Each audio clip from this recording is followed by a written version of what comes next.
TDP Janasena ఉమ్మడి పొత్తుపై YCP counter attack దిగింది. పొత్తులో సీట్ల ప్రకటనతో చంద్రబాబు పవన్ ను ఘోరంగా అవమానించారని ఆరోపించారు మంత్రులు. ఇక పవన్ కి డబ్బు ఆశ తప్ప సీట్ల ధ్యాస లేదని విమర్శించారు.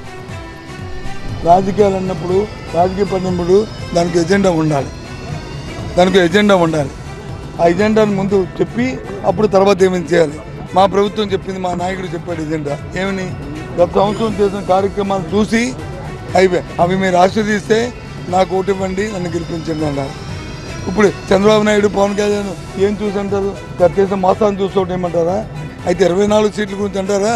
అది ఆయన దాన్ని బట్టి ఆ నాయకుడికి ఎంతవరకు ఎలివేషన్ ఉందో, ఆ నాయకత్వం చేస్తున్న ఆ నాయకుడి పార్టీ ఈ రాష్ట్రంలో అవసరమా లేదనేది ప్రజలు నిర్ణయిస్తారు. పవన్ కళ్యాణ్ గారికి ఎక్కువ సీట్లు తెచ్చుకొని గెలిచి పదవి పొందాలనే బాధ కంటే నాకు డబ్బులు వస్తే చాలు అనే ఆలోచనతో పనిచేశాడని ఈరోజు రాష్ట్ర ప్రజలందరూ కూడా అంటున్నారు. వారికోస్ వెయిన్స్ వ్యాధికి కేవలం 30 నిమిషాల్లో చికిత్స. కాల్ చేయండి 9989527715. దాంతో నేను కూడా ఏకీభవిస్తాను.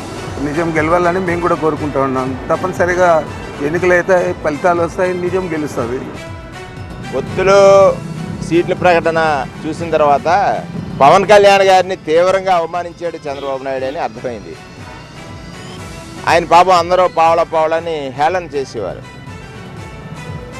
మనకి పూర్వం ఒక సామెత ఉంది, కానీ అద్దన అణ బేడ పావళ, ₹1 ముప్పావళ రూపాయి, 16 అణాలు రూపాయి. ఇది ఇవాళ ఏ స్థితికి తీసుకొచ్చాడంటే చంద్రబాబు నాయుడు గారు, నువ్వు పావళా కూడా పనికిరావు నాయనా,